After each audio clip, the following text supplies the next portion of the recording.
Hello, and thank you for choosing the Hearts of Hospice webinar series brought to you by Faith Hospice and the Holland Home Speakers Bureau. My name is Rachel Rooks, and I'm the Community Outreach Representative for Faith Hospice. Today we have Ray Paget, Community Outreach Chaplain for Holland Home, and his presentation is titled Caring for the Caregiver. Moderating our conversation today is Therese Schneider. If you would like to view future presentations, please visit our website at www.faithhospicecare.org under events and view the Hearts of Hospice webinar series. We hope you enjoy. Thanks, Rachel. Welcome to Caring for the Caregiver. I'm Therese Schneider from Faith Hospice, and I'm the technical coordinator today. I think we've got everything all ready. The slideshow is up and ready to go, so take it away, Ray. Thank you, Therese. And thank you for joining us for Caring for the Caregiver. We know that if you are caring for someone, then you're looking for ways to help you in many different avenues of your caregiving responsibilities. So we're hoping that we will provide for you some insights, some encouragement, and also some resources for you to better care for your loved one. Or if you're not presently caring for a loved one, to help you minister to someone who is. So thank you again for joining us. Caregiving is a growing trend. So any given year in the United States, over 50 million people provide unpaid care to a family member or relative. And nearly a quarter of all households in America have an adult child who is providing care for a friend or family member over the age 50. So when you hear these statistics, you know that you're certainly not alone, that there are many, many people in a situation where they are providing care.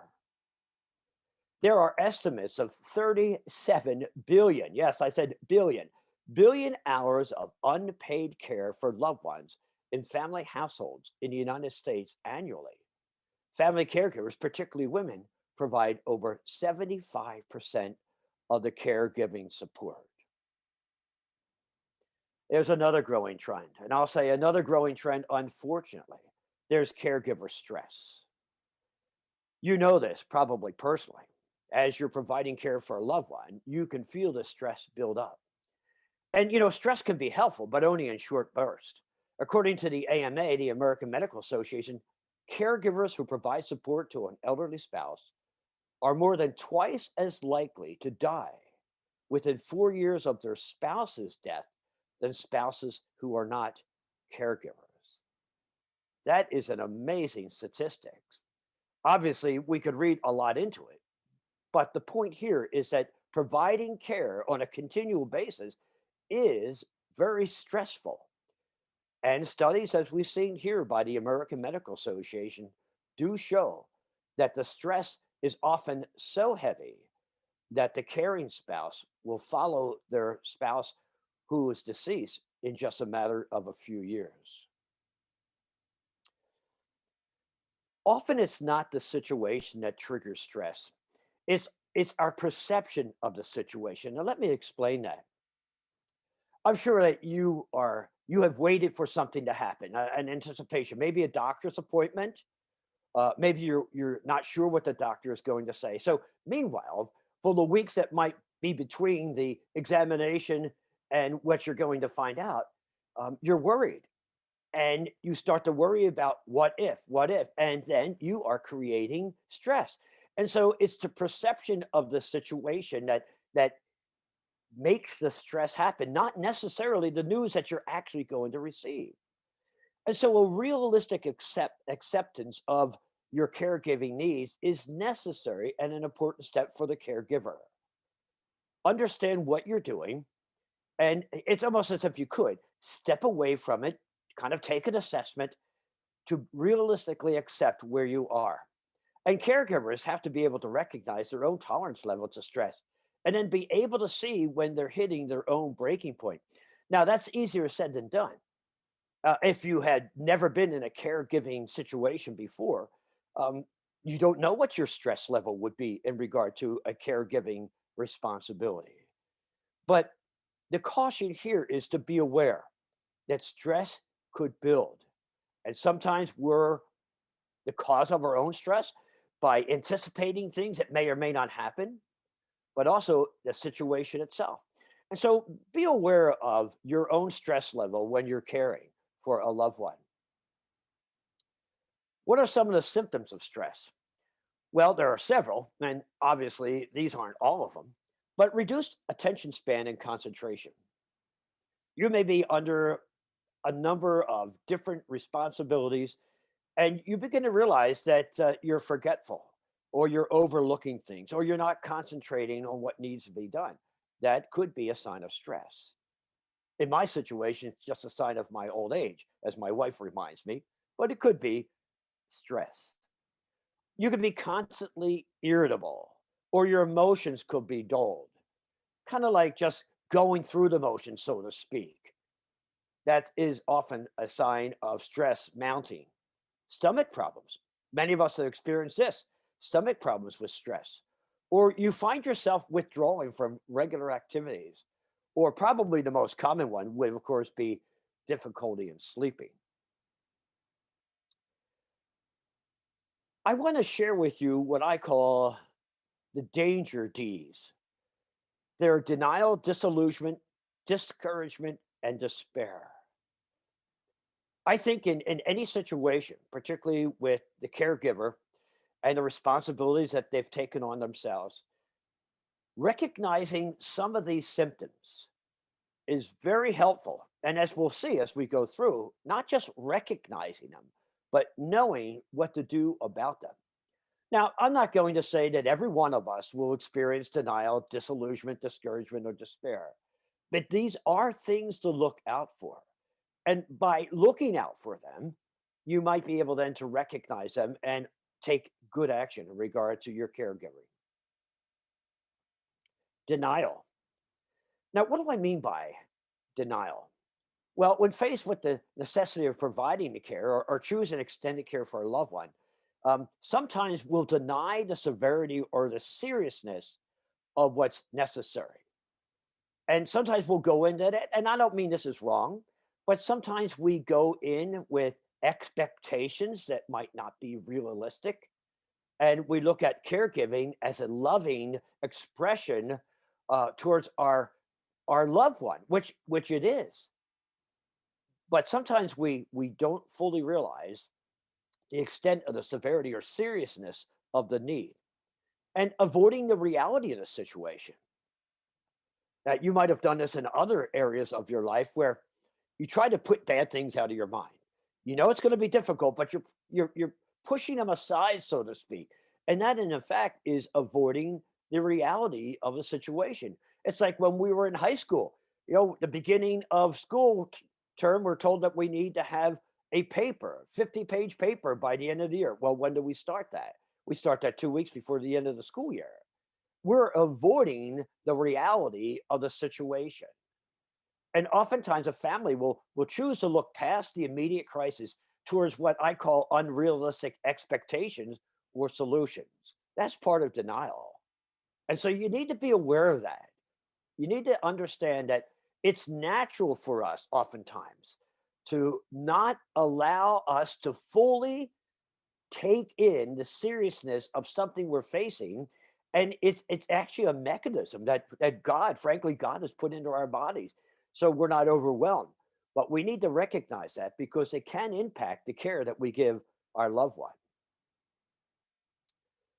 With denial, frustration can set in. And of course, this then will negatively affect both the individual needing the care and the potential caregiving family members.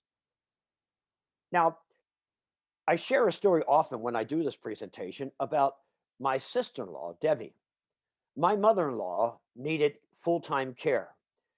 And so my mother-in-law moved in with my sister-in-law, Debbie, and my brother-in-law, my wife's brother. And she is the kind of individual that takes on responsibilities without ever complaining, even when they get difficult. And when we met with my sister-in-law to discuss my mother-in-law's care as a family, it isn't like we knew everything, but we knew that it could be difficult and there could be situations where frustration would set in. And when it did, of course, we realized that it would not only affect my mother-in-law being cared for or my sister-in-law providing the care, but it could extend the entire family. And just recognizing that, almost like just putting that on the table, so to speak, is very, very helpful. Now, while understandable, denial unnecessarily hampers the establishment and the implementation of a comprehensive caring plan. Going back to the idea of getting a bad diagnosis, what the doctor would want to do with you is, well, let's have a plan of care. But many people just want to put their hands over their ears and kind of walk out, so to speak, and not deal with it at the moment. To have a good plan of care, what we would call a comprehensive caring plan, you need to sit down and work it out. Even though it's difficult, even though it brings anxiety and again, builds stress, it needs to be done. You can't deny it. And denying, as I say here, hampers the establishment of a good plan. Caregivers sometimes go into caring mode with expectations that are often dashed by the brunt of reality, disillusionment. We're anxious for signs of improvement or progress. And because of that, caregivers could often fool themselves into expecting more than what is reasonable. So it's good to have a positive outlook. It's good to want to go into the situation with the sense that I'm going to really make a difference. And that's a good thing. But again, when we talk about denial, sometimes we choose not to understand the severity of the need, and we're making expectations, whether we're putting them on the loved one being cared for or even on ourselves. We're putting on expectations that are not real, that more than likely will never, never come to fruition. We're anxious for signs of improvement or progress. And by doing that, we can fool ourselves into thinking that we're expecting more than is reasonable. I have a friend who lives in the Grand Rapids area who is now in California caring for his brother. Now, his brother has had a double leg amputation and is suffering from numerous other things. And my friend is there, not that he can do any more for his brother, but he's there to really relieve his sister in law from the heavy burden of caring for his brother. And in the beginning, they actually had some expectations that were unrealistic, and it did cause some anxious times. Now they have nurses coming in. He's actually under hospice care at the moment, and it's taken off some of the brunt of what's been going on. And now they realize that the reality of his situation, and so they're providing what palliative care or comfort care at the present time. So we need to be aware of that, particularly in regard to our own expectations of what we think are going to happen. Also not taking advantage of existing resources related to the particular disease or illness will set up the caregiver for an emotional fall. And we'll be looking at some of these resources, and they'll be very helpful, as you see, as we go along.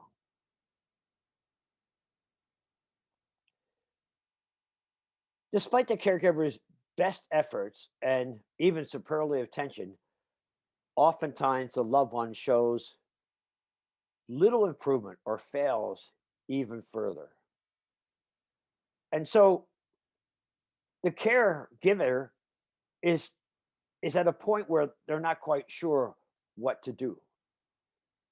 And so what happens here is that they they're not able to gain what they think would be appreciation because the individual can't respond, or they feel that maybe the care they're giving isn't appreciated. And these things can be very difficult as well. And so what was initially seen as temporary need eventually becomes a norm because there's no improvement. And these things come into us, and we see them, and they become so discouraging. And what we do then is oftentimes it affects our care and the way that we even provide the care for the loved one, or even how we look at it as we go further along. And so what happens is that we sometimes take these things personally, and you cannot. Even if you do the best you could possibly give, sometimes it's just not going to turn around. And that goes back again to the idea of denial. It's good to get a good assessment from a physician as to, what are we looking for? What are some of the signs that will be seen as we move further into the care needs? And having that realistic assessment will help you from all these other discouragements and disappointments and the like. Discouragement can be so difficult for you as the caregiver because what happens sometimes it could tends to isolate and disengage the caregiver from his or her family. And discouragement isn't a lack of faith. I'm not saying that if you get discouraged and you're not trusting God. I'm not saying that. But oftentimes we set ourselves up for discouragement because we have expectations that are just not realistic. This is where oftentimes you need to talk to people. You need to sit down and say, am I seeing things right here? Because oftentimes the caregiver is the one who's, I guess, most blind to what's really happening. And that's oftentimes where you tend to isolate or disengage yourself from your family because there comes a point where you think that you're the only one that could make a difference.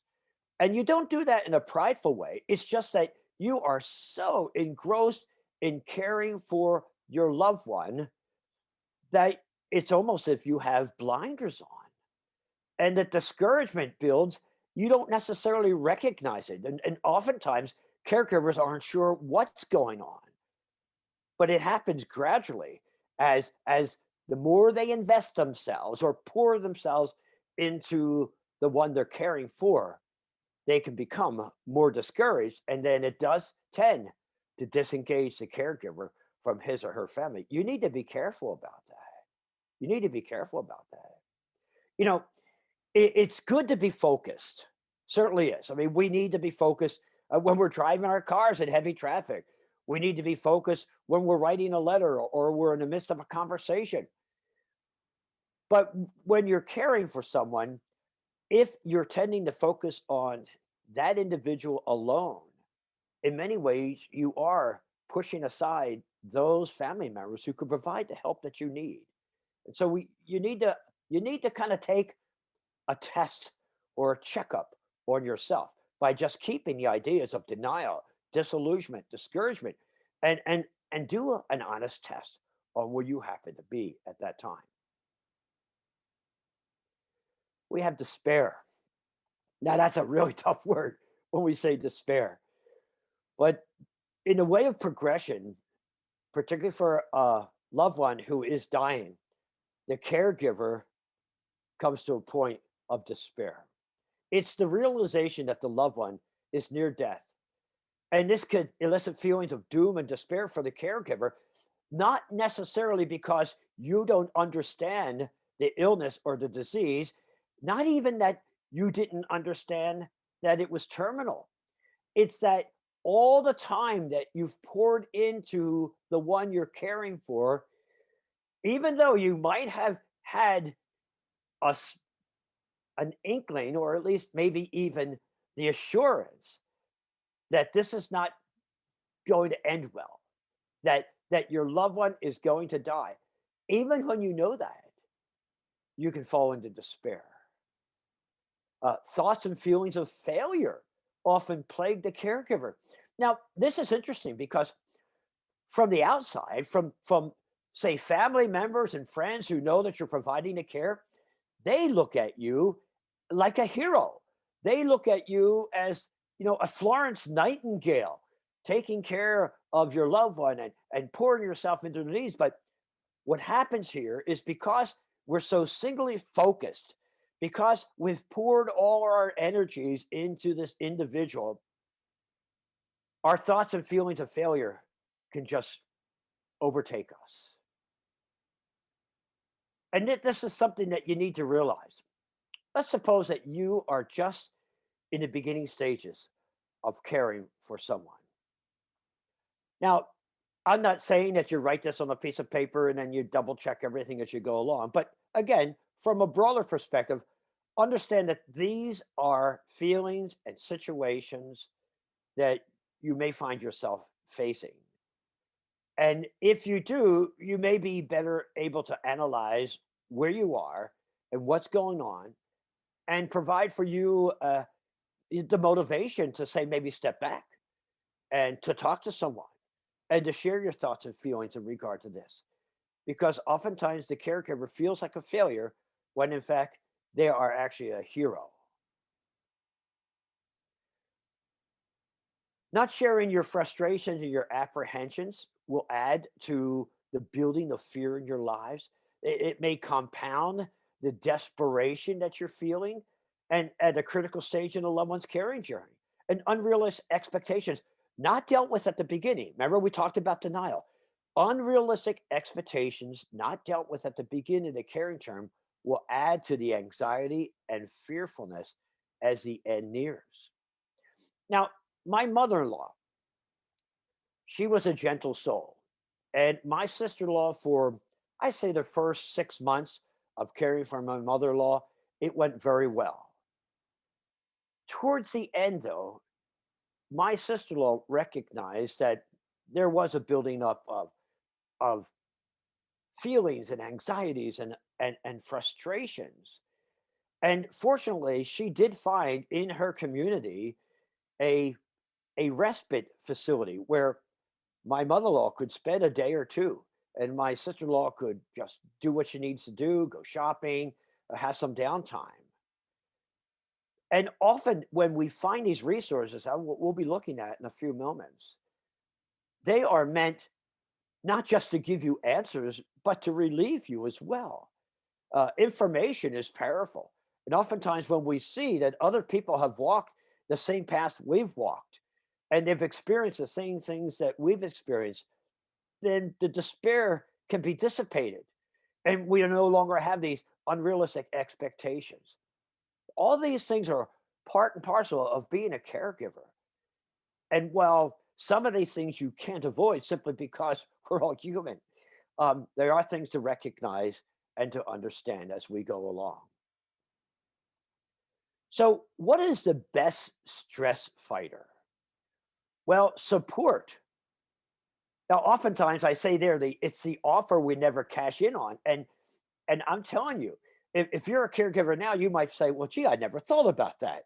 But I know that caregivers, after their caring needs have gone by the side, they say, well, I wish I did this, or I wish I made that phone call, or I wish I spoke to that person.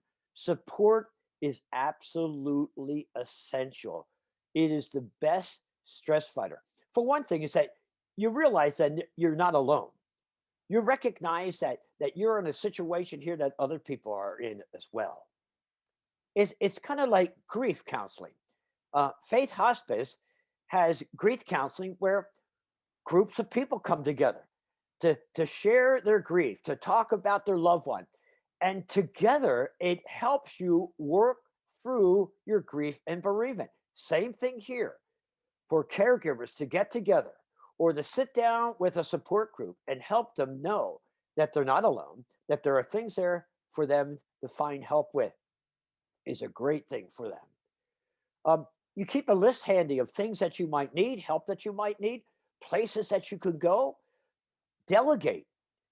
Here's what you need to keep in mind. Oftentimes, a caregiver will be reluctant to delegate care responsibilities even to another family member because they've invested themselves into the individual that they actually think that no one can do it better. And that might be true. Maybe they can't do it as good as you. But by delegating, it allows you to get some relief. And again, find a group. Find a group that you can talk to. They're out there. There are groups and organizations out there to help you. I call this indulgent necessities, practicing the art of self-care. One of the most common things that happen with caregivers is that they don't care for themselves. It's like Mechanics. Mechanics will put your car together and keep it running, but then usually his car's a mess. It's the same thing. Oftentimes we pour ourselves into other individuals while we're not looking after ourselves. And practicing the art of self care is absolutely necessary if you want to provide the best care for your loved one. What are things that relieve your stress?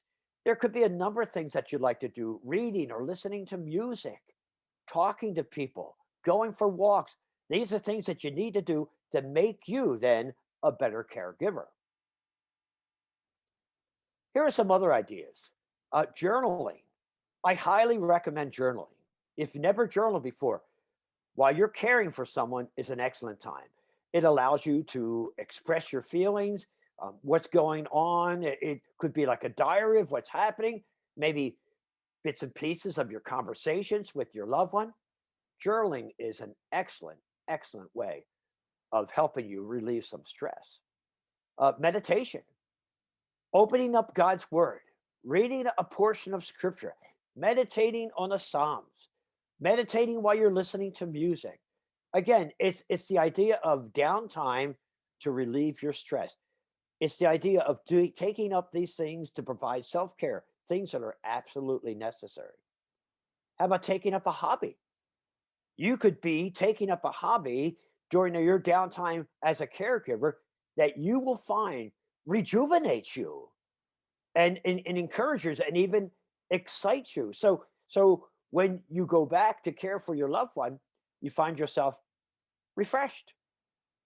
Exercise is an excellent thing. You can do jumping jacks or whatever you want to do. Go to the gym, get your heartbeat going. It relieves the stress, and it's very, very helpful. And I put in here laughter. Too often a caregiver, and I understand that, given the condition or even the condition of the individual and maybe what's going to happen later on, laughter is great. Laughter is really a good thing to do. Talk to people. Um, Share funny things. Laughter will help relieve stress. And most of all, don't feel guilty. This is probably the number one thing that builds stress in a caregiver. They feel guilty. They always feel that they could do better. They often feel that they haven't done enough. If they're doing something that's outside the caregiving needs, they feel guilty that they're doing that. If they take a day off, they feel guilty that they've done that. And even if they feel good, they feel guilty because they've poured themselves into their loved one's life as they provide care. So, Ray, I've got a question for you. We all know somebody who is taking care of a loved one, whether it's a friend, a neighbor, a family member. We all know people from time to time who are in this role, and sometimes it goes on for a really long time. What can we do to support those caregivers? Well, funny you should ask, Therese, because I just went to the next slide. That's a great question, Therese. Um, you know, Sometimes as the observer, like Therese is saying, someone who's providing care and they're doing a great job. Sometimes we tend to stand back when in fact we should involve ourselves. So in answer to Therese's question, involve yourself into the individual who's the caregiver. Um, Ask them how they're feeling. Talk to them because they might express that they're feeling isolation, they're feeling helplessness, they're even feeling shame at times because they think I should do a better job. And another thing is don't wait for the caregiver to contact you. Take the initiative. Take the initiative to say, hey, how are things going? I've been praying for you. What could I do? Even offer to relieve them. Ask, well, show me what I could do. I could sit here while you go off and get a coffee or do something for the day. Don't just stand there and observe. Involve yourself. And of course, being a good listener. Being a good listener. You don't necessarily have to come in with all the answers because what you want to do is bring your ear and listen to the concerns that the caregiver has. Now, as we've seen in the beginning, some of them may not be willing to share, but encourage them to share and then listen and then provide practical assistance. It could be making a meal. It could be tidying up the room. Again, it could be assisting them in the care of the individual for the day or sitting with with the loved one so they could go out. All these things are excellent ways to provide care for the caregiver.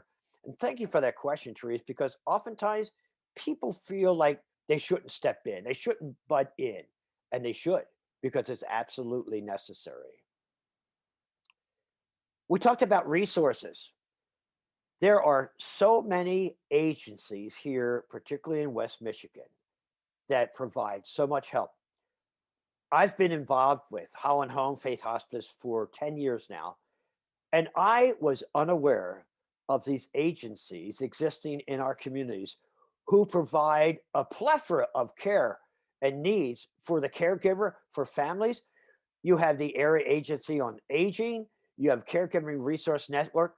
Family Caregiver University is an excellent one that provides online courses that you could take and to get ideas about caring for your loved one. You have the Family Caregiver Alliance, Alzheimer's Association, adult daycare and respite centers, home care, private duty and skilled. All these organizations and individuals are there to provide help for you, good help, help that will take the edge off, so to speak, and that's necessary. Never think, oh, well, if I look to outside resources, then I'm not doing my job. No, if you look to outside resources, you're doing a better job. Keep that in mind. You are doing a better job. And these organizations exist to help you, and you will find them extremely, extremely valuable in your care. Much of some of the figures I've gotten and things were taken from the And Thou Shalt Honor the Caregiver's Companion, a really good book that would help you understand caregiving, the National Alliance for Caregiving, and also caregiversresources.net are all, again, resources that will help you. Let me finish by just exhorting you. As a pastor, I like exhortation.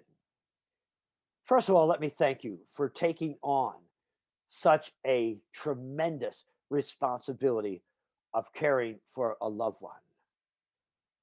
But let me also caution you, don't take it all upon yourself. Even with your best intentions, things aren't necessarily going to go the way you think they should. Allow other people to come in to your circle. Don't be, and I know this sounds strange, don't be selfish with your care. Allow others to come alongside. You can even instruct others as to how they could care and provide assistance for you. Use the resources and recognize those danger deeds that I shared with you: denial, disillusionment, discouragement, and despair. And recognize that these are just natural things that happen in the course of a caregiver. And most of all, reach out, talk, and share. And these things will be very beneficial as you provide that care. And you'll be used in such a wonderful way for the needs of that particular individual. So allow me then to thank you for doing that. And thank you Ray, for your attention. I've Yes, got a Therese. few I've got a few questions, and I'm Okay. wondering if you could exit your screen share at this time so that our viewers can see you a little bit better. That's a good question. Can I exit my screen share? I'm certain that you can. Let's see. Down at the bottom, perhaps. Let's see. These things happen to the best of us. Oh, yeah, especially me. 'Cause I'm not all that great on these things. I'm All going to right. try something here on my end real quick. Okay. There you go. There we go. Okay. Now, aren't you glad that Therese knows how to do these things? All right. So, a couple of questions that were submitted that I'd love to ask you and get your perspective on. What if family members can't come up with the best way to care for their loved one? They're just, butting heads and seeing it from a different perspective. I know my mom and her siblings for years were struggling with how to care for their mom because they didn't have the same opinions at all on how that should be done. Well, I could use an example for our family. Again, speaking of my mother-in-law, we came together as a family to discuss what ifs, because she was beginning to show signs of dementia. We understood that she could no longer live by herself. And so we had a family meeting. And so the secret here is to actually meet together as a family, if possible. I know that's not all possible, before the need is desperate, Mhm. and to come to some decisions, possibly for a family that might struggle as to what's the best way to care for mom. Bring in some outside resources, even bring in someone who has been there, who has provided care, who can say, well, this is what we did and this is how we did it. But bringing in family members to understand what's exactly needed for mom or dad or whoever's being cared for, and coming to a plan before the need is acute. Yeah. That's the best way of doing it. So it sounds like a gradual discussion when you're not in a crisis situation can Yes. be a lot more beneficial. Oh, Okay, thank you absolutely. for that. You're All welcome. right. What suggestions do you have for family members to get the caregiver to accept help? For example, a friend of mine, her mom is caring for her dad, and they vowed in sickness and in health till death do us part, and mom is very committed to making that happen. However, it's taking a tremendous toll on her, and she's not ready to relinquish that to sons and daughters. How can sons and daughters or other interested family members help that caregiver? Gently, very gently. Um, that is certainly a very prevalent situation in caregivers. As I said in our in our presentation, sometimes the caregiver thinks that they're the only one who can really provide any care, Right. and they tend to shut out family members. So sitting down with mom and talking with her, um, and in a very soft and reasonable way, possibly talking to one of her friends who might have her ear better than Mm. even a child would, but doing it gently, and doing it not in a highly emotional and charged way, although it tends to do that, but Yeah. a gentle talk, and just do it gradually as well. Um, if the individual, like your friend's mother, is stubborn and is reluctant to give up, then just do it incrementally. Um, don't expect to sit down in one conversation and get everything settled. Do it incrementally, and drop hints, drop suggestions. And so eventually, you know, that would build. And then she may be able to better understand the realities of what needs to be done. Okay, good. Thank you for that. You're I welcome. imagine that caregivers sometimes really struggle in a situation where the loved one eventually passes and they're no longer in that caregiver role. Do you have any suggestions for how others can help support that person when they're feeling that loss of being the caregiver after the patient has died? Well, again, I think that's a matter of communication, appreciation, because that is true, particularly for spouses caring for a spouse. They've just poured their lives together as husband and wives, and now they're pouring a life into the spouse who is dying. And when the spouse does die, then they feel lost. They feel that all their energies, all the things they've done, have been poured into the care for the loved one, and then they feel like they have nothing to do. And so the siblings, the children need to come alongside and just build that individual up, recognizing the investment they made, and just showing signs of appreciation. And again, that happens gradually too. That's not Yeah. just an overnight thing. You just need to do it consistently and gradually, and eventually they'll come around. Great. Well, you've given some wonderful suggestions, lots of good food for thought for folks who are in a caregiving role, for those who are friends and loved ones of people who are in a caregiving role. And I thank you tremendously for that. You're Thank welcome, you to Therese. all of you who are watching today. We appreciate you joining us. We appreciate your time. We will be adding to this webinar series periodically from time to time. Please feel free to step back at our website at www.faithhospicecare.org And if you click on events and scroll down on that events page, one of the items you'll see is our Hearts of Hospice webinar series. We will be adding additional segments to this series periodically. Who knows, you may even see Pastor Ray again at some point on there. We thank you very much for joining us today. Take care now.